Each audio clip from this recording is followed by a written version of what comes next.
Gloire à Dieu, aujourd'hui nous traitons d'un thème édifiant. Il s'agit de la loi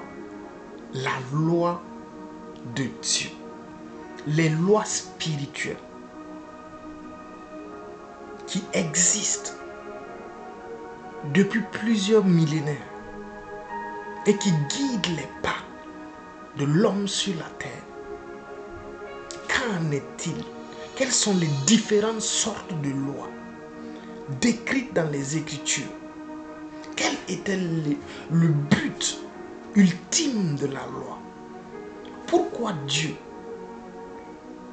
a-t-il donné la loi? Pourquoi dans tout ce que nous faisons, il y a une loi, il y a un process, il y a un protocole, il y a un canevas? Pourquoi tout ce qui s'applique à l'homme est encadré, gouverné, cerné par des lois? Nous le voyons. 1 Timothée 1, verset 5. La Bible dit le but du commandement. Parce que la loi, c'est un ensemble de commandements. Un ensemble de commandements qui régissent une situation, une personne, une nation, un environnement particulier. C'est ce qui s'appelle une loi. Donc, le but du commandement, c'est une charité venant d'un cœur pur, d'une bonne conscience et d'une foi sincère. Alléluia. On pourrait durer sur ce point. Alléluia. Gloire à Dieu. Le commandement n'a pas été donné pour restreindre la liberté. La loi n'est pas donnée pour restreindre la liberté. La loi est donnée pour produire une liberté guidée. Elle est donnée pour produire une liberté qui respecte l'environnement, une liberté qui respecte le prochain, une liberté qui respecte et honore Dieu. Voilà le but ultime de la loi. Toute loi. C'est pourquoi, à un moment donné, quand on est chrétien et qu'on grandit avec Dieu, le Saint-Esprit imprime dans notre cœur des lois. Comme nous allons le voir, il y a la loi de Moïse, il y a la loi du péché et de la mort, et il y a la loi de l'esprit de vie. Donc, même en Christ, nous sommes régis par une loi. Cette loi, c'est la loi de l'esprit de vie. Pas pour restreindre notre liberté, parce que les enfants de Dieu sont libres. On dit, nous jouissons de la liberté des enfants de Dieu. Nous sommes sous le gouvernement du Saint-Esprit. Et c'est une loi en elle-même. Donc, la loi est donnée pour produire l'amour. Parce que le mot qui puisse permettre à une personne d'être dans une forme de gouvernement, dans une forme de contingence et en même temps de respecter l'autre, c'est l'amour. Il dit, ce que tu ne veux pas qu'on te fasse, ne le fais pas à l'autre. Donc le but ultime de la loi, c'est à terme de produire en chacun de nous des actes d'amour, de produire en chacun de nous un témoignage favorable d'amour pour Dieu et pour autrui. Mais pourquoi la loi n'a pas atteint cet objectif?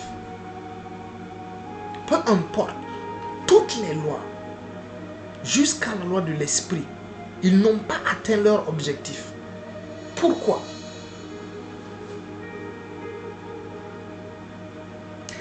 lorsque elle s'applique à des gens dont le cœur n'est pas pur. La fin du verset dit, il dit le commandement, le but du commandement, c'est une charité venant d'un cœur pur, d'une conscience bonne et d'une foi sincère. Le cœur doit être pur et la conscience doit être bonne.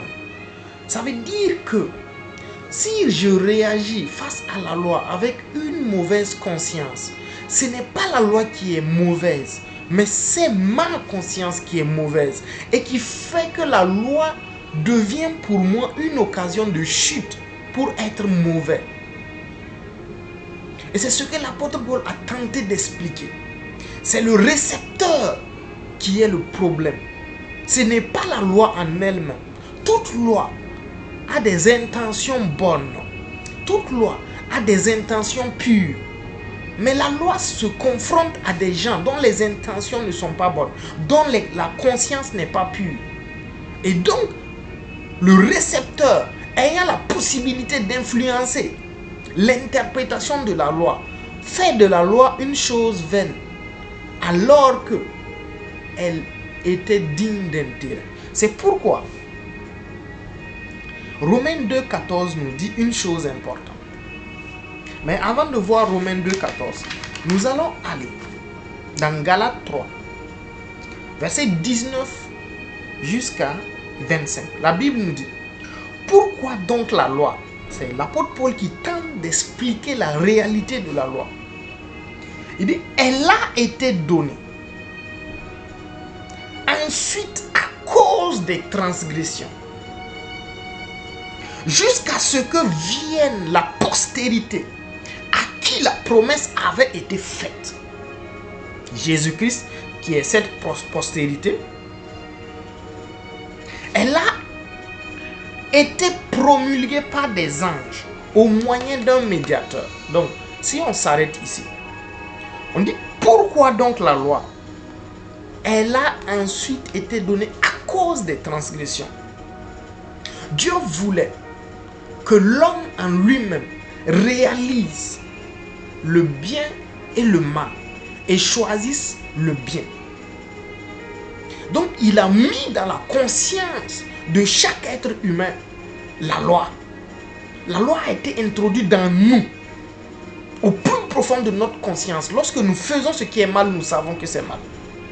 Donc la loi a été introduite en nous.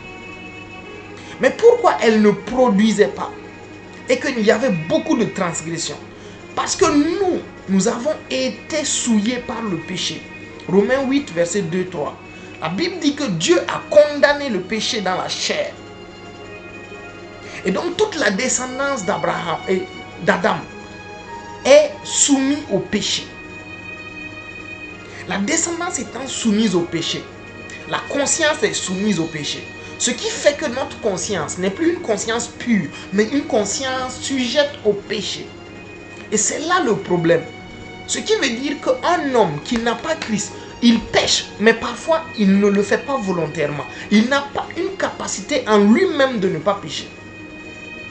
Parce que le péché est introduit dans son ADN. Et c'est là que Dieu, voyant que l'homme faisait le péché, l'homme transgressait les lois spirituelles et les lois naturelles, comme pour une respiration, c'est-à-dire naturellement, devait limiter les transgressions. C'est pourquoi il a dit, je ferai une loi écrite, déposée devant leurs yeux, de telle sorte que si tu pêches, ta conscience t'a grondé, mais si tu refuses que ta conscience t'a grondé, il est écrit que c'est un péché. Alors, ce que tu as fait est un péché, pas seulement par ta conscience, mais également à cause de ce qui est écrit. Donc, ça fait deux témoins qui pouvaient condamner une personne pour ses actions. Sa conscience en elle-même et la loi écrite qui est disponible et qui est utilisable par tout le monde. Donc le but de la loi, c'était d'arrêter les transgressions. À ce niveau-là. Donc, Romains 2,14 nous dit cette réalité. Il dit quoi? Quand les païens qui n'ont pas la loi font naturellement ce que prescrit la loi. Donc, qu'est-ce qu'on peut sous-entendre? Ils sont alors, eux, qui n'ont point la loi, une loi pour eux-mêmes. Verset 15. Ils montrent que l'œuvre de la loi est écrite dans leur cœur, leur conscience rendant témoignage. Et leurs pensées s'accusant ou se défendant tour à tour. Donc la loi est donc écrite dans chaque conscience humaine. Et comme ça ne suffisait pas, il fallait un autre témoin pour montrer à l'homme qu'il devait avoir besoin d'un sauveur vaille que vaille. La loi a été promulguée par les anges pour montrer aux hommes leurs transgressions et leurs faiblesses, de telle sorte que ils devaient réaliser leur impuissance face au péché. Ils devaient réaliser leur faiblesse face à la pratique de la loi de Dieu. Retournons dans Galates 3. La Bible dit maintenant, dans la suite, au verset 20. Au verset 24, avant que la foi ne vienne, nous étions tous enfermés sous la garde de la loi, en vue de la foi qui devait venir. Alléluia, trop de choses à dire. Ok, gloire à Dieu. Continuons. Ainsi, au verset 25, au verset 24, ainsi, la loi a été connue, a été comme un pédagogue qui nous conduit à Christ, afin que nous fussions justifiés par la foi. Verset 25, la foi étant venue, nous ne sommes plus sous ce pédagogue. Deux objectifs ultimes, en dehors de produits de l'amour en nous et dans nos actions. La loi devait nous montrer la vraie réalité de l'être humain, sa méchanceté, son péché, ses transgressions, sa rébellion face à Dieu. Voilà pourquoi la Bible dit c'est un pédagogue. Il devait nous enseigner que ce que nous faisons est bien, ceci n'est pas bien. Deuxième, par cet enseignement, la loi devait introduire la foi, de telle sorte que, comme j'ai essayé par mes propres forces, je n'ai pas pu faire une journée sans péché. Alors j'ai besoin de quelqu'un pour m'aider. Donc la loi devait nous amener à réaliser qu'en tant qu'être humain, nous avions besoin de la main de Dieu pour nous aider, pour nous sauver et pour nous permettre de vivre sains. Nous ne pouvions pas le faire par nous-mêmes. Malheureusement, nous n'avons pas compris la loi comme ça. Nous l'avons mal compris. Parce que notre conscience et notre cœur n'étaient pas purs. Voilà pourquoi quand Jésus est venu, les Juifs ne l'ont pas accepté comme leur Messie. Ils ont continué dans le service. Ils ont continué dans le sacerdoce lévitique. Pourquoi? Parce que tout simplement, ils n'ont pas réalisé par la loi de Moïse qu'ils étaient mauvais. Qu'ils avaient un cœur mauvais et incrédule, comme le dit Hébreux 3. Ils ne l'ont pas réalisé. Donc, ils n'ont pas réalisé la nécessité pour eux de recevoir Dieu, de recevoir l'aide venant de Dieu. Ils ont continué à fonctionner par leur propre chair. Aujourd'hui, si tu crois que jeûner 30 jours pourra te permettre d'être sauvé ou pourra te permettre de voir tes péchés pardonnés, tu es toujours dans la loi. Et tu n'y arriveras pas. Tu ne peux pas. Tu ne peux pas par tes propres forces. Tu ne peux pas par ton jeûne. Tu ne peux pas par n'importe quelle chose que tu fais, tes offrandes, parvenir au salut. Une seule personne a été décrite comme celui qui possède la vie, qui possède la résurrection, qui possède le chemin, qui possède la vérité. C'est Jésus-Christ. Tu l'acceptes et tu rentres par la foi dans l'accomplissement de la loi. Au fait, la loi, elle est nécessaire pour chacun de nous. Personne ne va être détaché de la loi. Jésus dit dans Matthieu 5, il dit que aucun iota de la loi, des Écritures ne va rester sans être accompli. Maintenant, lui, il a accompli parfaitement la loi, afin que pour nous, nous puissions entrer dans la justice de la loi par la foi. Nous n'entrons même pas dans la justice de la loi par la loi, mais dans la justice de la loi par la foi. C'est-à-dire que lui, ayant accompli la loi, nous donne la possibilité facilement de rentrer dans cette justice que lui a obtenue. Rien qu'en croyant en lui. Comme toi qui pars dans un restaurant, tu réserves, c'est ton argent que tu as pris, tu réserves pour 50 plats. Tous ceux qui vont venir prendre les 50 plats, ils vont manger de ton argent. Mais c'est toi qui portes la responsabilité. Donc, c'est le but de la loi. Dieu voulait que nous réalisions cela. C'est pourquoi il dit dans Romains 3, il dit, verset 19 à 20. Or, nous savons que tout ce que dit la loi, elle le dit à ceux qui sont sous la loi, afin que toute bouche soit fermée. Afin que toute bouche soit fermée et que tout le monde soit reconnu coupable devant Dieu.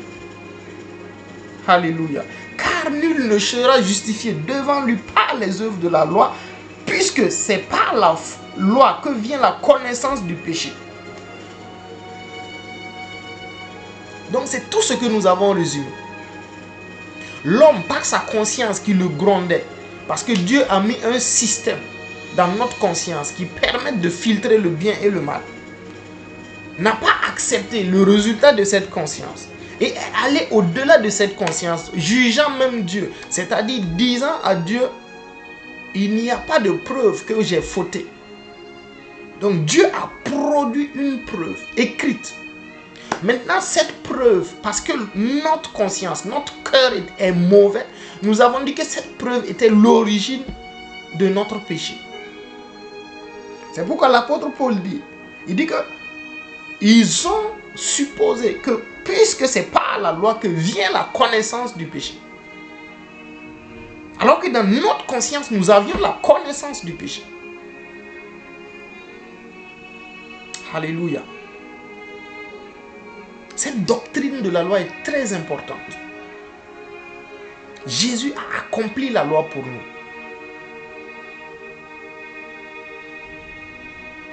Mais ça ne veut pas dire que nous sommes sans loi.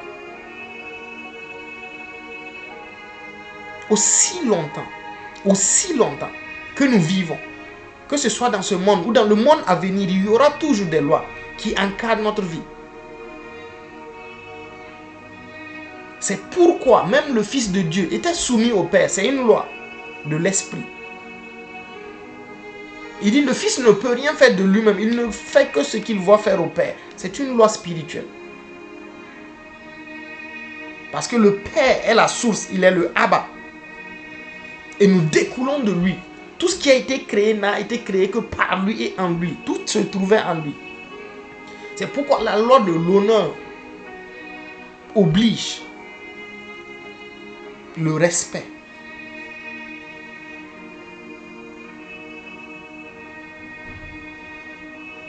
Alors, donc nous voyons maintenant que si nous avions un cœur pur, si nous avions une conscience bonne, la loi aurait produit le résultat que Dieu souhaitait dans notre vie. Mais le problème, c'est que la loi a été adressée à des gens qui étaient tout à fait contraires. La Bible dit dans 1 Timothée 1, verset 9, il dit, sachant bien que la loi n'est pas faite pour le juste, parce que lui, il est déjà juste, mais pour le méchant. Alléluia. Les méchants, les rebelles, les impies, les pécheurs, les irréligieux, les profanes, les parricides, les meurtriers, les impudiques, les infâmes, les voleurs d'hommes, les menteurs, les parjures et tout ce qui est contraire à la saine doctrine. Donc la loi, normalement, devait restreindre cette population. Tous ceux qui ne sont pas justes, la loi devait restreindre leur méchanceté, leur péché, leur rébellion, leur incrédulité, leur parjure, leur meurtre. Mais la raison pour laquelle la loi ne peut pas, bien qu'étant sainte, la loi est sainte, la loi est saine, mais elle rencontre une population malsaine, une population impure, une population mauvaise. Et c'est pourquoi elle est interprétée comme une faiblesse par cette population. Maintenant, il y a 3 types de lois. Nous allons entrer dans le vif du sujet. Le premier type, c'est la loi de Moïse, ou encore dit les commandements de Moïse, ou encore les 10 commandements. Dans Exode 24, verset 12, l'Éternel dit à Moïse, monte vers moi sur la montagne et reste là. Je te donnerai les tables de pierre, la loi et les ordonnances que j'ai écrites pour leur instruction. Donc Dieu n'a pas changé. Il avait donné des tables de pierre qui ont été gâtées. Quand Moïse est remonté sur la montagne, il lui a encore donné des lois et des ordonnances. Et le but, vous voyez, c'est l'instruction. La loi vient pour nous instruire, c'est un pédagogue. Pour nous amener à la perfection, de gloire en gloire. Si et seulement si nous l'acceptons comme tel, elle produira des résultats vivants. Elle produira des résultats efficaces. Elle produira des résultats glorieux dans notre vie. Si le Seigneur dit, donne la dîme, c'est une loi. Et elle produit un résultat inimaginable dans notre cœur. Parce qu'elle nous fait quoi? Elle nous détache de l'amour de l'argent. Donc je ne donne pas forcément parce que Dieu va me redonner quelque chose. Premièrement, je donne la dîme parce que j'aime Dieu. Et j'aime aussi sa loi. Parce que je sais que sa loi produira quelque chose de positif dans ma vie. Même si je ne comprends pas tout ce qui tourne autour. Une fois que je sais que c'est écrit et que c'est biblique, que je fasse cet acte, je le fais. Parce que tôt ou tard, les bénéfices seront pour moi. J'obtiendrai les bénéfices. Parce que c'est pour mon instruction. C'est pour mon édification. Donc c'était le but de cette table de pierre avec les ordonnances. Donc, lorsqu'on fait un petit aperçu de Lévitique, de Deutéronome, de Nombre et de Exode, on se rend compte que les 10 commandements sont une partie, et c'est ça qui est appelé la loi, et que les ordonnances sont une autre partie. Et c'est les ordonnances plus la loi qui formaient l'ensemble du sacerdoce lévitique associé au sacrifice. Donc, quelques lois que nous pouvons voir dans quelques écritures, je vais les citer. Donc, Lévitique 6.2, on voit la loi de l'Holocauste. Lévitique 6.7, on voit la loi de l'offrande. Lévitique 6.18, on voit la loi du sacrifice d'expiation. Lévitique 7.1, on voit la loi du sacrifice de culpabilité. Lévitique 7.11, on voit la loi du sacrifice d'action de grâce. Lévitique 11.4.46, on voit la loi touchant les animaux. Lévitique 12.7, on voit la loi sur l'enfantement. Lévitique 13.59, on voit la loi sur la plaie de la lèpre. Lévitique 14.2, on voit la loi sur le lépreux. Lévitique 15.32, on voit la loi sur celui qui a des pertes génitales. Lévitique Nombre 5.29, on voit la loi sur la jalousie. Nombre 6, verset 13, on voit la loi sur le naziréen et le naziréen. Nombre 19, verset 14, on voit la loi sur le décès à domicile. Et donc, il y a plusieurs ordonnances qui ont été écrites pour l'instruction du peuple d'Israël. Pour arriver à quel but? Les rendre parfaits et saints devant Dieu. Parce que Exode 19, verset 6, il dit que je souhaite faire de vous un peuple saint, mis à part, de sacrificateurs sur la terre. L'objectif de cette loi et de ces ordonnances, c'était de sanctifier le peuple de Dieu. C'était de les amener à la dimension divine de règne. Mais comme Moïse était le seul à connaître les voies de Dieu et que les autres connaissaient juste les œuvres de Dieu, alors ils n'ont pas perçu la loi telle qu'elle était, sur son aspect spirituel et naturel. Donc il n'y a pas eu cette compréhension. C'est pourquoi elle n'a pas eu d'obéissant.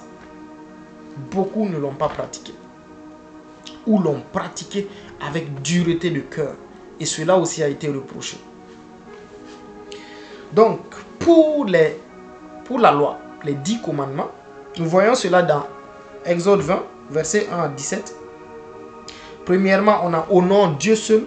Deuxièmement, on a n'adore pas d'idole. Troisièmement, on a honore le nom de Dieu. Quatrièmement, on a honore le repos du sabbat. Cinquièmement, honore ton père et ta mère. Sixièmement, ne tue pas. Septièmement, ne commets pas d'adultère. Huitièmement, ne vole pas. Neuvièmement, ne calomnie pas.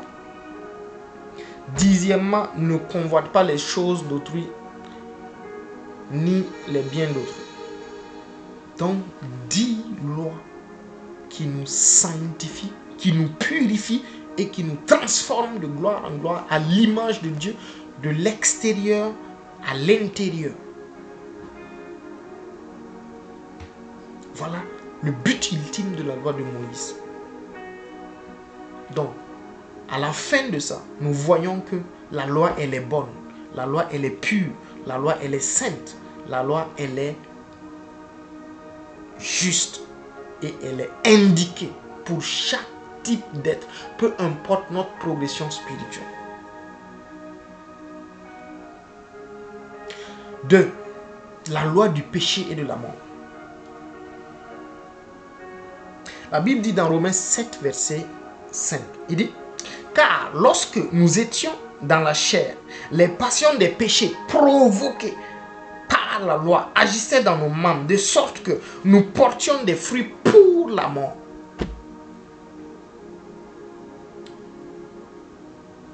Qu'est-ce que l'apôtre Paul est en train de nous faire comprendre? Il dit que comme en nous, dans notre chair, il y a déjà le péché qui a été condamné. Lisons ça dans Romains 8.3 et revenons pour l'explication. Romains 8.3, il dit: car chose impossible à la loi de Dieu, parce que la chair la rendait sans force. Dieu a condamné le péché dans la chair en envoyant son Fils dans une chair semblable à celle du péché. Donc, si on retourne dans Romains 7, il nous dit qu'en réalité, nous pouvons porter des fruits pour la mort. Tout simplement parce qu'il y a deux ennemis qui luttent contre l'entendement de Dieu dans notre vie. La volonté de Dieu dans notre vie. C'est notre chair et c'est le péché qui est à l'extérieur. Parce que le problème de la chair, c'est qu'il y a déjà le péché qui est introduit en lui. Parce qu'il a été jugé coupable. C'est ce que ça veut dire. Ça veut dire que quand Ève a dit le fruit est beau à regarder, agréable à manger, ce n'était pas son esprit qui parlait, c'était sa chair qui parlait. Et comme c'était sa chair qui parlait, Dieu a jugé que c'est la chair qui était coupable de la chute de toute la race humaine. Et donc pour cela, la chair a reçu la punition de porter le péché. Et comme la chair a reçu la punition de porter le péché, qu'est-ce qui se passe? Le péché étant à l'extérieur, plus le péché qui est à l'intérieur, les deux forment une coalition. Et leur coalition est plus forte que notre esprit, notre entendement. Ce qui fait que nous tombons. C'est pourquoi un être qui n'a pas été régénéré à l'image de Christ, devant la tentation extérieure, peut facilement tomber. Alors qu'un être qui a reçu Christ en lui, avec un esprit régénéré à l'image de Dieu, a plus de capacité à résister à la tentation. Sans orgueil. Je précise. Alléluia. Donc c'est ce que ce verset veut nous dire. Romains 7, 22, 23. La Bible dit, car je prends plaisir à la loi de Dieu selon l'homme intérieur. Mais je vois dans mes mains une autre loi qui lutte contre mon entendement et qui me rend captif de la loi du péché qui est dans mes mains. Donc c'est ce que nous venons d'expliquer. Alléluia. Donc la loi du péché et de la mort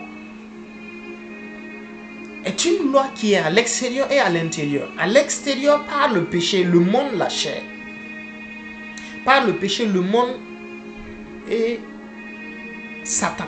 C'est les trois qui promulguent la loi du péché et de la mort. À l'extérieur, le péché, Satan et la chair. Non, pas la chair, le monde. Les convoitises de ce monde.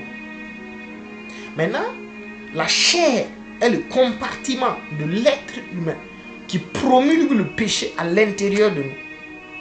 C'est pourquoi il est appelé l'espion intérieur.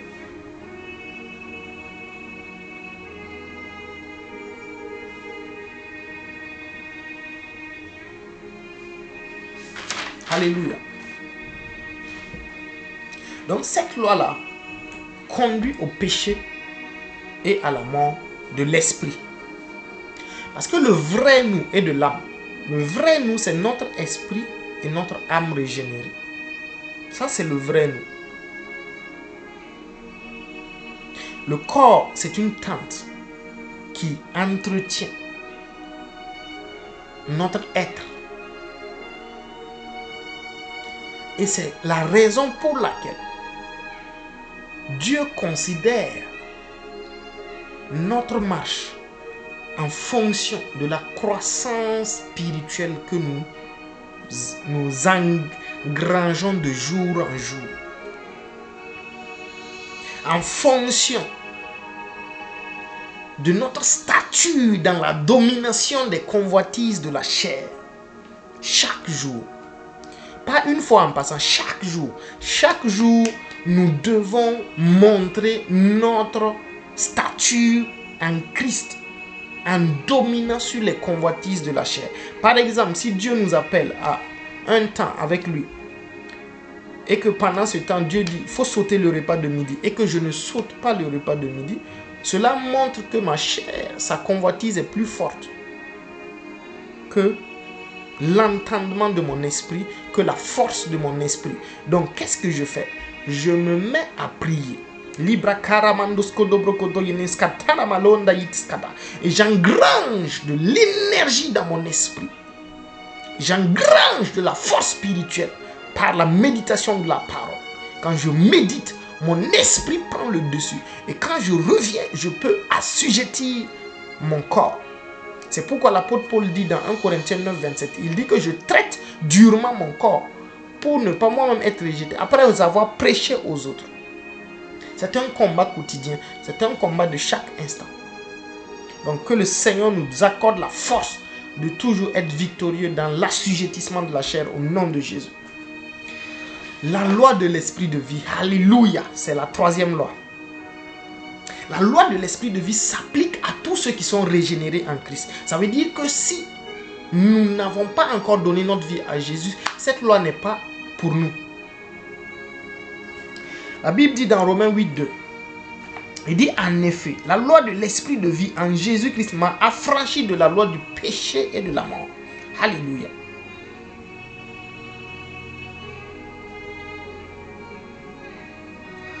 Parce que la loi de l'esprit de vie, c'est quoi? C'est la loi de l'obéissance au Saint-Esprit. Je décide volontairement d'obéir au Saint-Esprit. Et c'est ce qui est appelé encore la sanctification de l'Esprit ou la consécration à l'Esprit Saint.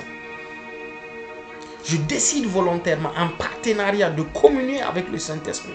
Pourquoi? Pour qu'il me transforme de gloire en gloire à l'image du Christ. C'est le Saint-Esprit qui a été envoyé pour nous aider à parvenir à la stature parfaite de Christ. Nous ne pouvons pas y parvenir par notre propre force. Ce n'est pas possible. Maintenant, nous ne devons pas aussi ignorer que c'est un partenariat avec le Saint-Esprit. Et c'est ça que nous appelons la loi de l'esprit de vie. Parce que la loi de l'esprit de vie n'est pas agréable pour la chair. La Bible dit dans Romains 8:5, il dit, ceux en effet qui vivent selon la chair s'affectionnent aux choses de la chair, tandis que ceux qui vivent selon l'esprit s'affectionnent aux choses de l'esprit. Qu'est-ce que ça veut dire? Ça veut dire que par exemple, ma chair peut avoir envie de manger et je vais lui dire non, ne mange pas. Ma chair peut avoir envie de ce que je ne donne pas la dîme. Et mon esprit va dire, tu dois donner la dîme. Je peux vouloir garder la dîme pour aller manger un bon plat. Mon esprit sait que c'est mauvais.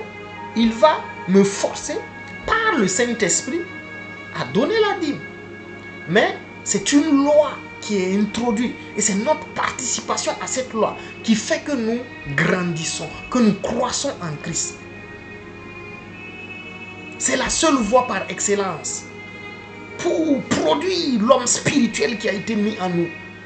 Mon frère, ma soeur, tu n'es pas charnel. Mon frère, ma soeur, tu n'es pas limité. Tes résultats présents dépendent de ta collaboration, de ton partenariat avec le Saint-Esprit.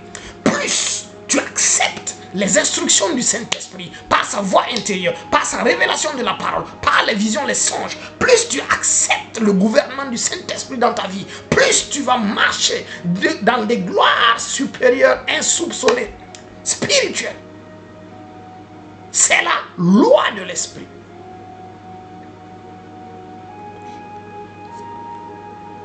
Romains 8:10, il dit, et si Christ est en vous, le corps, il est vrai, est mort à cause du péché, mais l'esprit est vie à cause de la justice. C'est un processus qui tient compte de la présence du Saint-Esprit, de ce qu'il fait à l'intérieur de ton cœur. Qu'est-ce qu'il te dit? Est-ce qu'il te dit de mourir à quelque chose? Parce qu'il dit dans le verset 13, il dit, si vous vivez selon la chair, vous mourrez. Mais si, par l'esprit, vous faites mourir les actions du corps, vous vivrez. C'est pourquoi j'ai dit, la loi de l'esprit n'est pas agréable à la chair. Parce qu'elle va demander que tu détruises toutes tes dimensions charnelles. Lorsque le Saint-Esprit a commencé à me demander ce partenariat, j'étais sauvé, j'étais conscient de mon salut en Christ, mais je n'étais pas capable de jeûner une seule journée. Je ne l'étais pas. J'avais trop de tradition dans l'âme, j'avais trop d'incompréhension. Le Saint-Esprit a dû commencer à m'enseigner. Quels sont les facteurs du développement spirituel qui nécessitent que je meurtrisse ma chair, que je meurtrisse les désirs de ma chair, que je meurtrisse les passions de l'être qui a été condamné. Ça n'a pas été simple. Mais de gloire en gloire, sa capacité, son vouloir et son faire se sont renouvelés. C'est pourquoi mon frère, ma soeur, tu peux demander cette grâce. Demande au Saint-Esprit de renouveler la capacité pour toi, pour marcher en total partenariat avec lui. Cette vie, nous devons manifester Christ. Nous devons et nous allons manifester Christ. Cette génération verra la gloire de la dernière maison, la gloire du Fils unique venu du Père. Et cela passe par toi, cela passe par moi. Mais il faut une obéissance à la loi de l'esprit. Et même cette obéissance, elle ne t'est pas demandée. Tout ce que Dieu nous demande, c'est notre disponibilité. Tu ne peux jamais entrer dans une saison de jeûne. Tu ne peux jamais entrer dans une saison de prière intense. Tu ne peux jamais entrer dans une saison de méditation si le Saint-Esprit n'a pas produit en toi le vouloir et le faire. L'obéissance, il le produit. La pratique, il le produit. La force, la capacité capacité, le produit. Quel Dieu merveilleux! Il veut juste des vases disponibles. Sois disponible, mon frère, ma soeur. Que cette loi t'embrasse. Que tu participes à la réalité divine par la communion avec le Saint-Esprit.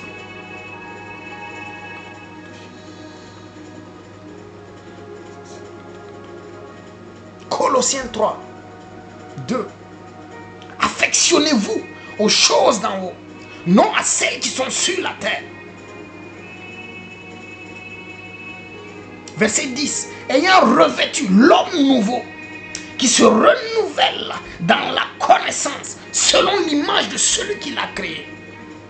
Plus tu décides de te séparer du péché, plus tu décides volontairement de dire, Saint-Esprit, donne-moi la capacité de couper avec toute racine du péché, de couper avec toute passion mondaine, de couper avec la passion du football, de couper avec la passion des commérages, de couper avec la passion de la jalousie, de couper avec toute passion impure. Plus tu demandes au Saint-Esprit de te donner la capacité de couper avec les désirs de la chair, ta chair qui t'empêche de monter en Dieu, ta chair qui t'empêche de revêtir l'homme nouveau, créé selon Dieu, dans une connaissance et d'une justice sans tache ni ride.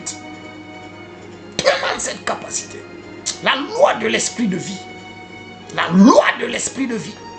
La loi de l'esprit de vie dans notre être produit en nous de gloire en gloire. L'être créé selon Dieu.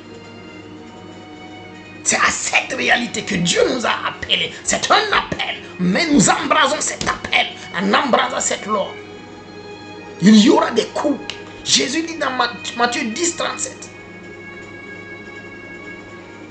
Si c'est la loi de l'esprit, sachez que si quelqu'un aime son père, sa mère, sa soeur, plus que moi, il n'est pas digne de moi. Qu'est-ce que ça veut dire? Dans tes relations, cette loi va demander un coup.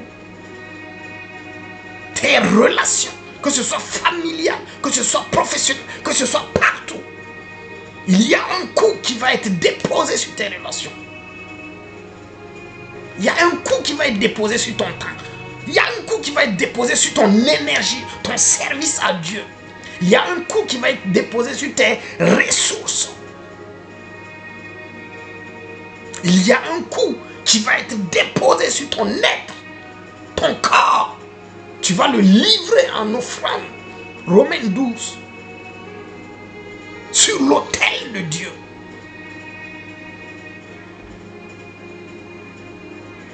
Saint-Esprit, donne-nous la capacité d'obéir entièrement à la loi de l'esprit de vie. Au nom de Jésus, demeurez bénis. Amen. Amen.